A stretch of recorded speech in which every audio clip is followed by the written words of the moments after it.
Good morning students, आप सभी को मेरे क्लास सिलेबस गाइडेंस में स्वागत है। आज से नवरात्रि शुरू हो रही है और कोरोना का भी महामारी चल रही है, तो मैं आशा करती हूँ आप सभी इस पेंडेमिक सिचुएशन में स्वस्थ होंगे और अपने आराध्य देवी का आराधना कर रहे हैं। तो आप सभी को नवरात्रि की शुभकामनाओं के साथ आज का क्लास हम स्टार्ट करते हैं। आज का हमारा टॉपिक है एटॉमिक थ्योरी। हम सभी जानते हैं कोई भी पदार्थ जो होता है छोटे छोटे सबसे छोटे कण एटम से मिलकर बने होते हैं। आज हम उसके बारे में बताएंगे। तो ये एटम क्या है और कौन सबसे पहले इनके बारे में बताया था। तो सबसे ये जो एटॉमिक थ्योरी है ये दो थ्योरी है। एक जो होता है डाल्टन्स ने बताया था, डाल्टन्स थ्योरी, और एक है मॉडर्न थ्योरी। तो सबसे पहले लंदन के जो इंग्लैंड के जो वैज्ञानिक थे जॉन डाल्टन ने 1808 में माने सन 1808 में उन्होंने एक थ्योरी दिया था इस एटम के ऊपर। तो उन्हीं के नाम से ये थ्योरी का नाम पड़ा डाल्टन्स थ्योरी। तो उन्होंने जो ये थ्योरी दिया था ये पदार्थ की संरचना, तत्व, उसका यौगिक, उसका मिश्रण और जो रासायनिक संयोग है उसी के बारे में उन्होंने बहुत ही तर्कपूर्ण ढंग से और स्पष्ट रूप से इसका स्पष्टीकरण दिया था। मतलब इसके बारे में उन्होंने क्लियरिफाई किया। ठीक है, तो उनके अनुसार क्या क्या थ्योरी में उन्होंने क्या क्या बताया है हम अभी उसको वन बाय वन बताते हैं। सबसे पहले उन्होंने ये कहा था कोई भी पदार्थ या जिसको हम द्रव्य भी बोलते हैं बहुत से छोटे छोटे कणों से मिलकर बना होता है।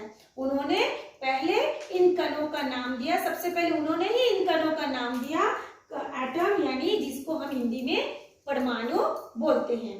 तो उन्होंने क्या बताया कि पदार्थ जो होता है बहुत से छोटे छोटे कणों से मिलकर बना होता है जिसे परमाणु कहते हैं।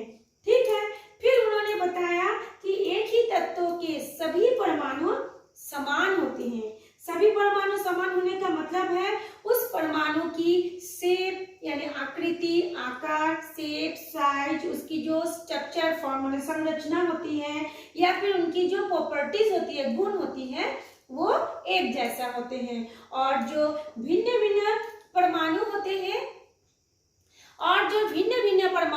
हैं उनके भी परमाणुओं की संरचना भिन्न भिन्न मतलब अलग अलग होते हैं, है ना। तो सबसे पहले क्या बताया उन्होंने कि कोई भी पदार्थ जो होते हैं छोटे छोटे कणों से मिलकर बना होता है जिनको कहते हैं परमाणु या एटम। और एक ही तत्व के परमाणु एक जैसा होते हैं, इसका मतलब उसके आकार, आकृति, साइज, शेप, उसकी संरचना, उसकी गुण एक जैसा होते हैं। और अलग अलग तत्व के परमाणुओं की संरचना, शेप, साइज और उसकी गुण अलग अलग होते हैं। ठीक है, और फिर उन्होंने बताया कि परमाणु जो होता है किसी भी द्रव्य का सबसे छोटा कण होता है जो कि रासायनिक क्रिया में भाग लेते हैं। ठीक है, फिर उन्होंने पांचवा पॉइंट बताया कि एक प्रकार के अथवा भिन्न भिन्न तत्वों के परमाणु आपस में मिल करके यौगिक परमाणु बनाते हैं। जैसे कि उन्होंने ये बताया कि ये मान लीजिए एक परमाणु है, ये दूसरा परमाणु है, ये दोनों आपस में ऐसे मिल जाते हैं और परमाणु यौगिक का निर्माण करते हैं। फिर बाद में उन्होंने बताया कि नहीं, ये यौगिक नहीं होता, ये दो परमाणु आपस में जुड़ करके अणु बनाता है। ठीक है, दो परमाणु आपस में जुड़ करके क्या बनाते हैं, अणु बनाते हैं। फिर उन्होंने ये भी बताया था कि परमाणु अविभाज्य है, यानी परमाणु सबसे छोटा कण है, इसको और किसी हिस्से में तोड़ा नहीं जाता। ठीक, इसके बाद जब इन्होंने इतने सारे चीज बताया, लेकिन जो इनकी जो थ्योरी था वो थ्योरी आज के साथ जितने भी तत्व है, जितने भी रासायनिक संयोग है या जितने भी यौगिक मिश्रण है उसके ऊपर पूरी तरह से लागू नहीं होता तो है परंतु उसका क्लियरिफाई नहीं हो पाता, मतलब उसका स्पष्टीकरण नहीं हो पाता है।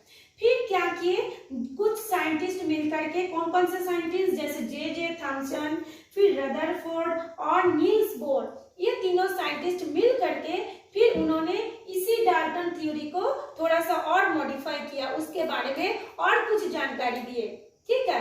और उनकी जो जानकारी है, यानी मॉडर्न थ्योरी का जो एटॉमिक थ्योरी है, उसकी जो जानकारी है, उस हिसाब से अभी की जितनी भी रसायन से संबंधित यौगिक मिश्रण तत्व या रासायनिक क्रियाएं होती हैं, वो पूरा मैच करता है। तो चलिए हम देखते हैं मॉडर्न थ्योरी। हाँ, कभी कभी एग्जाम में पूछते हैं डाल्टन थ्योरी क्या है और उसके साथ मॉडर्न थ्योरी में क्या अंतर है। ठीक, अब हम लोग अभी मॉडर्न थ्योरी के बारे में पढ़ेंगे। डाल्टन ने कहा था परमाणु अविभाज्य है। अविभाज्य का मतलब होता है परमाणु को और तोड़ा नहीं जा सकता, जबकि मॉडर्न थ्योरी कहता है कि नहीं, परमाणु जो होते हैं वो सबसे छोटे कण होते तो है, परंतु वो भी 3 हिस्सों में बटा होता है। जैसे एक परमाणु, उन्होंने बताया एक परमाणु क्या होता है, गोल होता है, और परमाणु बहुत छोटे होते हैं, है ना, और वो इतना छोटे होते हैं कि उनको हम लोग नहीं देख पाते हैं। फिर ये जो परमाणु होते हैं वो फिर 3 हिस्सों में बटा होता है। एक होता है इलेक्ट्रॉन, एक होता है प्रोटॉन और एक होता है न्यूट्रॉन।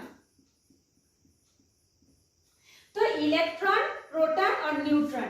मॉडर्न थ्योरी बताता है कि परमाणु सबसे छोटा कण तो है, परंतु वो फिर 3 हिस्सों में बटा होता है, इलेक्ट्रॉन, ये प्रोटॉन और ये न्यूट्रॉन।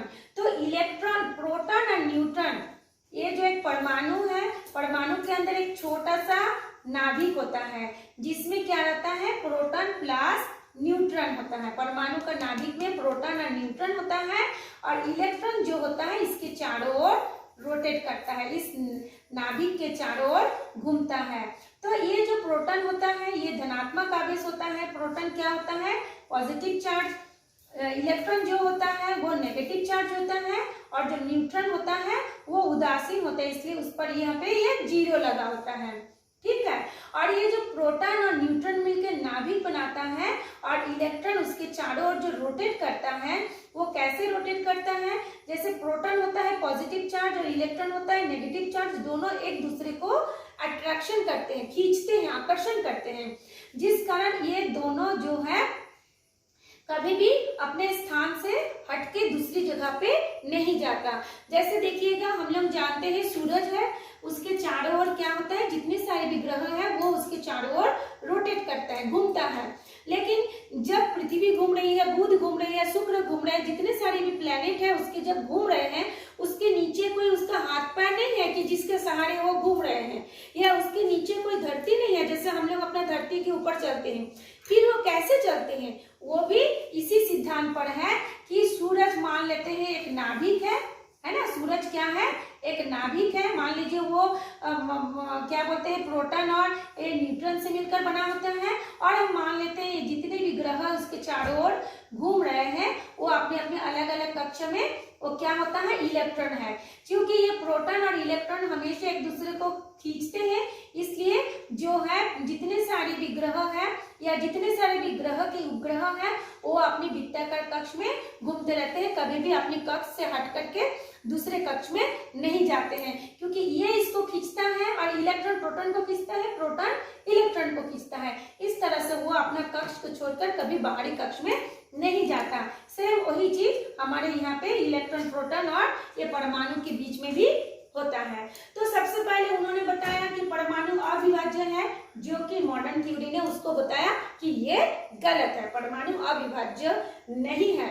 वो क्या बोलते हैं, अविभाज्य मतलब उसको और भाग नहीं किया जा सकता, उसको और विभाजन नहीं किया जा सकता, लेकिन मॉडर्न थ्योरी कहते नहीं, उसको भी विभाजन किया जा सकता है इलेक्ट्रॉन, प्रोटॉन और न्यूट्रॉन में। ठीक, दूसरा पॉइंट मॉडर्न थ्योरी बोलते हैं एक ही तत्व के सभी परमाणु एक समान भी हो सकते हैं और नहीं भी हो सकते हैं।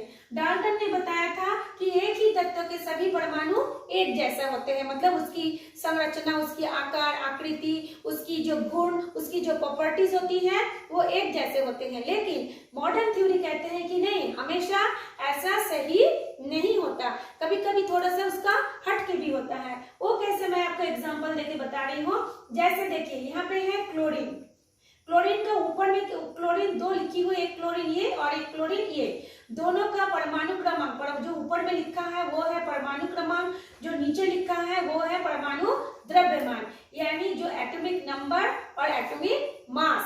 तो देखिए दोनों क्लोरीन है, दोनों का परमाणु क्रमांक क्या है, 17 है। आप लोगों के बुक में भी होगा, देखेंगे। परंतु इसकी जो नीचे एटॉमिक मास है, इसमें देखिए 35 है, इसमें देखिए 37 है। तो इससे ये प्रूफ होता है कि डाल्टन की थ्योरी यहाँ पे पूरी तरह से क्लियरिफाई नहीं कर पाता है। हाँ, कुछ कुछ के लिए ये सही है, लेकिन सबके लिए ये जो नियम था डाल्टन का वो सही नहीं हो पाया। ठीक है, तीसरा हो गया भिन्न भिन्न तत्वों के परमाणु द्रव्यमान समान हो सकते हैं, है ना। भिन्न भिन्न तत्व, उन्होंने बताया कि नहीं, अलग अलग जो द्रव्यमान वाला अलग अलग जो तत्व होगा उसकी जो परमाणु द्रव्यमान होगा वो अलग अलग होगा। मैंने अभी अभी आपको बताया था थ्योरी में। लेकिन उन्होंने कहा कि नहीं, अलग अलग तत्वों का परमाणु द्रव्यमान भी एक जैसा हो सकता है, समान हो सकता है, किसी किसी स्थिति में, हमेशा नहीं। कौन कौन सा, जैसे मान लीजिए यहाँ पे है कैल्शियम और यहाँ पे है आर्गन, दोनों का एटॉमिक नंबर कितना है, परमाणु क्रमांक है कैल्शियम का 20, आर्गन का 18। लेकिन यदि हम दोनों का एटॉमिक मास देखते हैं तो देखिए कैल्शियम का हो गया 40, आर्गन का भी हो गया 40। दोनों का ही परमाणु भार, जिसको हम परमाणु द्रव्यमान बोलते हैं, परमाणु भार बोलते हैं, एटॉमिक मास बोलते हैं, दोनों का ही ये क्या है, 40-40 है। यानी इस नियम में भी डाल्टन का नियम पूरी तरह से खरा उतरा नहीं है, क्योंकि भिन्न भिन्न तत्वों के परमाणु द्रव्यमान भिन्न भिन्न तो होता है, लेकिन किसी किसी स्थिति में वो समान भी हो सकता है। अब ओके, अब हम लोग फोर्थ पॉइंट पे जाते हैं। फोर्थ पॉइंट क्या है, मॉडर्न थ्योरी में फोर्थ पॉइंट है परमाणु अविनाशी होते हैं। डाल्टन ने क्या था, परमाणु अविनाशी होते हैं, मतलब वो कभी बिना मतलब उसका कभी नाश हो ही नहीं सकता, है ना। लेकिन जो मॉडर्न थ्योरी बताता है कि हाँ, डाल्टन ने जो बताया था वो तो सही है कुछ हद तक, लेकिन जो न्यूक्लियर रिएक्टर होते हैं, जो नाभिकीय अभिक्रिया होती है, जो नाभिकीय तत्व होते हैं, उनके लिए ये नियम लागू नहीं होता है। जैसे कि देखिए परमाणु अविनाशी नहीं है, मतलब जैसे यूरेनियम है, हम जानते हैं वो एक रेडियो एक्टिव एलिमेंट है, उसकी जो एटॉमिक नंबर होता है 235 और जो एटॉमिक मास होते हैं 92, यानी परमाणु क्रमांक 235 और परमाणु द्रव्यमान 92। जब उसको हम लोग क्या करते हैं, बॉम्बार्डिंग करते हैं हीलियम से या फिर आपका अल्फा बीटा गामा किसी भी एक किरण से, जब किरण से हम लोग इसको बॉम्बार्डिंग करते हैं, बॉम्बार्डिंग का मतलब होता है उसमें हम टकराते हैं, है ना, स्ट्राइक करते हैं। तो देखिए यूरेनियम से क्या बन गया, पोलोनियम बन गया। तो पोलोनियम का देखिए एटॉमिक नंबर कितना हो गया 239 और जो परमाणु द्रव्यमान कितना हो गया 94, है ना। तो इसके ये पता चलता है कि उन्होंने जैसे कहा था कि परमाणु अविनाशी है, यानी उसका कभी विनाश नहीं होता, लेकिन इस स्थिति में ये क्या हो गया, गलत हो गया।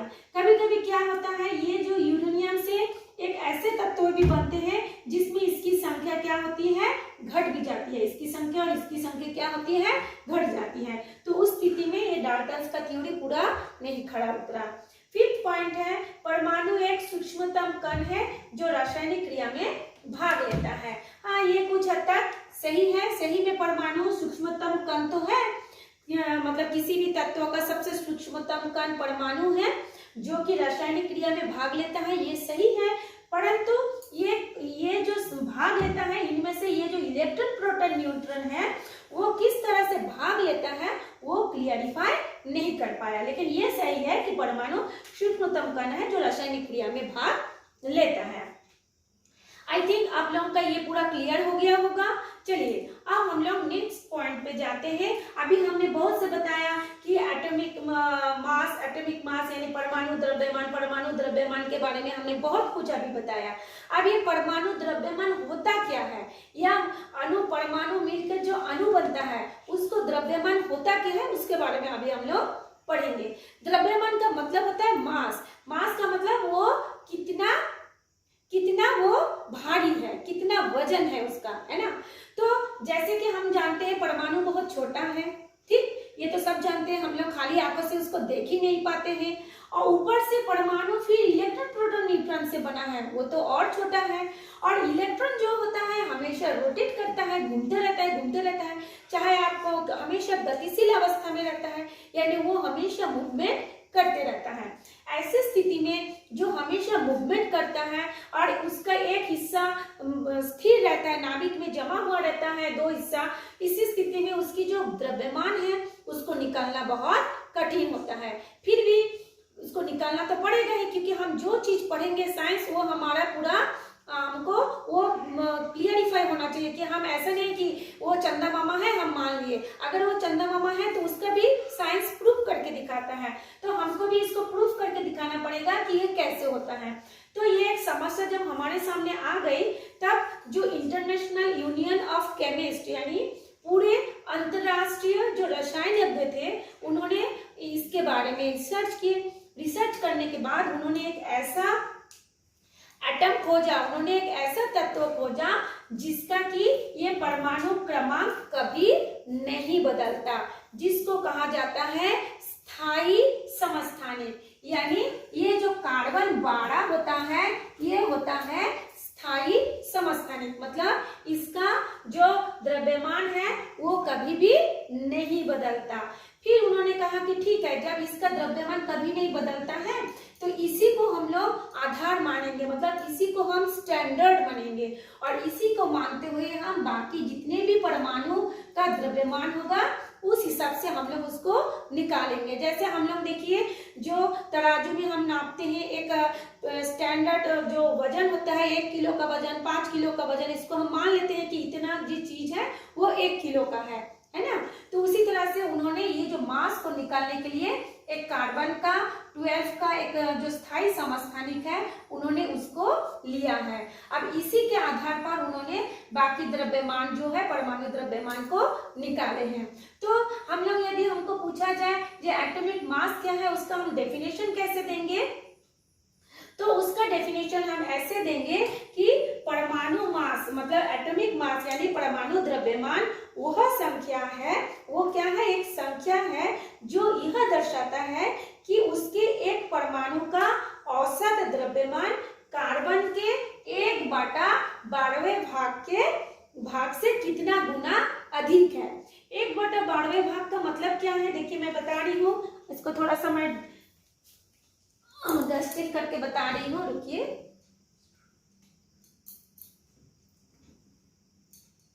जैसे देखिए, ये हो गया हमारा, ये कार्बन का कितना होता है 12, तो ये मान लीजिए कार्बन का है, इसको हमने क्या करेंगे 12 से